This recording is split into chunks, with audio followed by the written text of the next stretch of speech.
c'est avec un grand plaisir que je te fais un tuto. C'est comment bien préparer son bois avant la mise en peinture. Bon, les portes, c'est juste des demi-portes anciennes avec de la peinture très résistante d'il y a à peu près une quarantaine, une cinquantaine d'années, des peintures à base d'essence. Donc je l'ai décapé avec un produit biosourcé. Et maintenant, ce que je vais faire, c'est que je vais préparer mon bois pour recevoir la peinture. Tu vois, il manque un élément. Si tu, là aussi, si tu peins par-dessus, il va y avoir un trou. Donc évidemment, la peinture ne va pas boucher correctement ton porc. Là, tu as des trous partout, tu as des pointes aussi qui dépassent. Sur ces angles-là, si tu as un angle qui est très fort avec un angle droit, ce qui se passe, c'est que ton feuille de peinture vient se déposer ici, vient se déposer ici. Tu vas avoir une fragilité dans l'angle. Le film de peinture n'est pas suffisamment important. Donc l'idéal, si tu veux que ton bois résiste longtemps, notamment dans le bardage, c'est de rabattre légèrement tes arêtes. Et comme ça, ton feuille de peinture vient bien protéger l'ensemble du bois. Pour les trous, c'est pareil. Si tu rebouches pas tes trous, tu vas avoir donc des angles. Et à ces endroits-là, ta peinture sera pas protégée. C'est physique, hein, c'est pas une question de qualité de peinture. C'est entièrement physique. Donc il faut que tu rebouches absolument tous les trous pour que ton feuille de peinture soit parfaitement isolé, et que ta protection de bois soit très bien faite. Il faut que tu traites absolument tous ces endroits-là, parce que tu peux mettre la meilleure peinture du monde. Hein. Si tu as une infiltration avec l'eau, eh bien tu vas avoir une dégradation du film qui va se faire à peu près comme ça.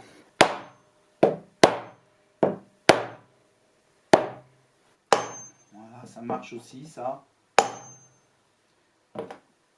Et je ne retrouve pas mes chasse-goupilles. Donc je prends ma ponceuse, j'ai mis un disque de 120 qui commence à être bien esquinté, et je vais passer un petit coup vite fait pour voir déjà comment ça réagit.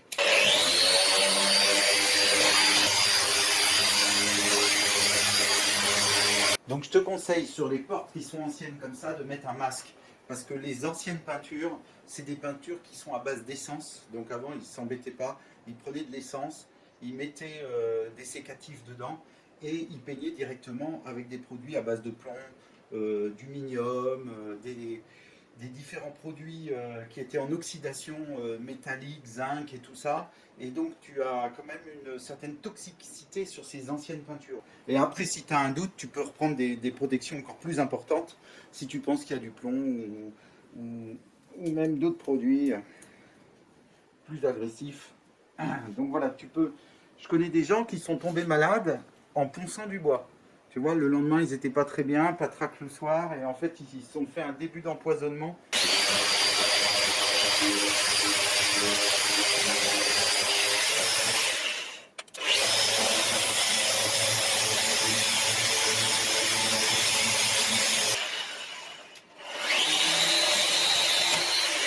Ok. Donc voilà, avec le disque, plus tu vas aller vite, plus il va s'esquinter. Un disque abrasif, il vaut mieux être sur la vitesse intermédiaire entre le haut et le bas. Tu vas travailler plus longtemps, tu vas aller moins vite, mais ton disque va durer beaucoup plus longtemps. Voilà, moi j'étais rapide pour la vidéo, mais autrement, tu peux baisser la vitesse. Ok, donc là je vais finir à la main, c'est parti là.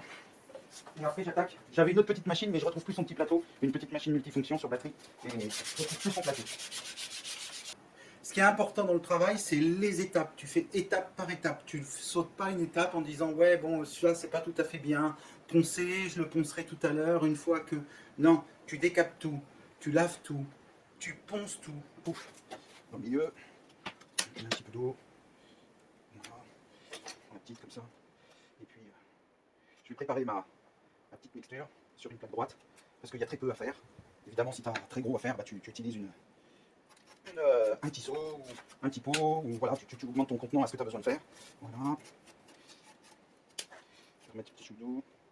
Bon, il y a un faible retrait sur ce produit-là. Je vais pouvoir remettre encore un peu d'eau. Il va doucement, hein, parce que si tu mets trop d'eau, il faut que tu ressortes du produit.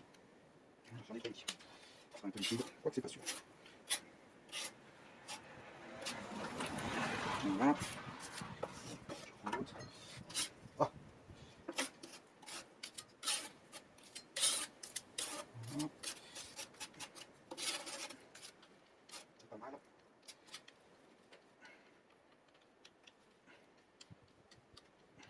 C'est pas mal. Voilà, tu vois, ici c'est moyen, donc tu bouges, et tu peux, comme ça, retravailler ton bois. Tu poses, faut pas que tu lisses trop comme ça, tu vois.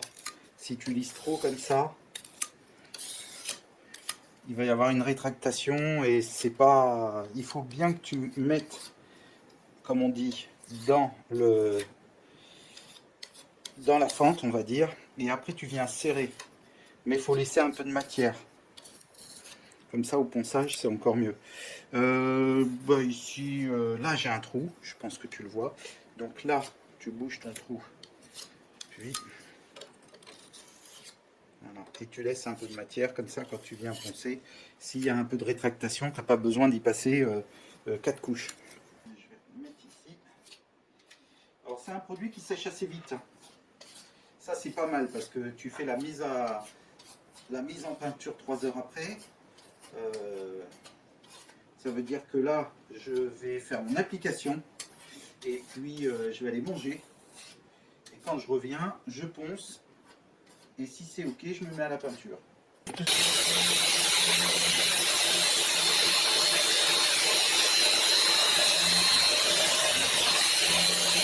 Donc là, ce que je vais faire, c'est que j'utilise un produit anti-rouille pour traiter mes gonds. Il est anti-rouille transparent.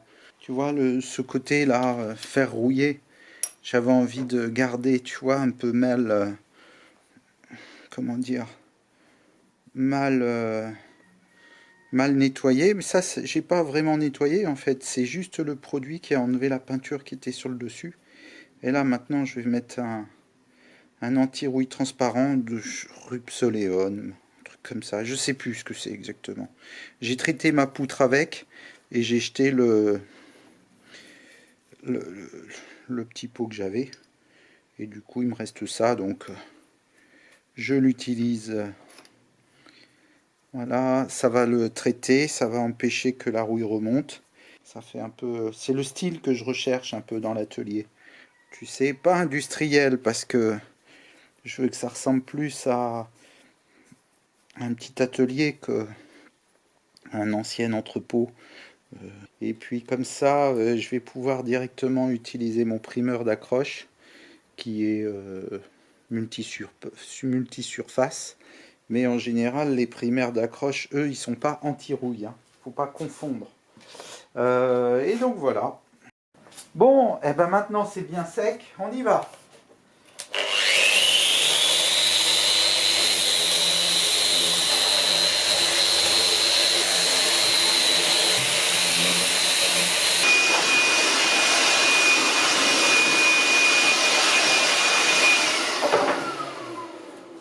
Bon voilà, donc le tuto se termine, j'ai épousseté. Voilà, donc ben, je te remercie d'avoir regardé cette vidéo. Je te rappelle que tu peux t'abonner, tu peux activer la cloche, c'est en bas. Tu peux me laisser un message, regarde plus de vidéos en cliquant sur les playlists et je te remercie, je te dis à tout de suite sur la mise en peinture de ces portes.